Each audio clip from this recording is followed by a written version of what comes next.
for this wonderful award.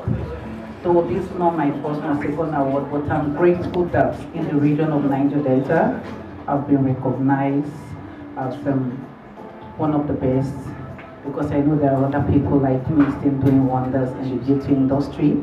So it's just a privilege for me to have this, and I return all glory to God Almighty and my family who has been very, very supportive.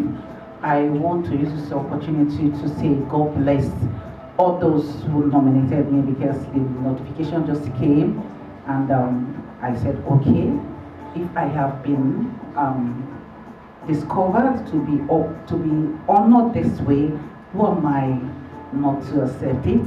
I just want to thank God. It has been God all the way. I say, may His name will be glorified. And once again, I want to thank the organizer of this great event.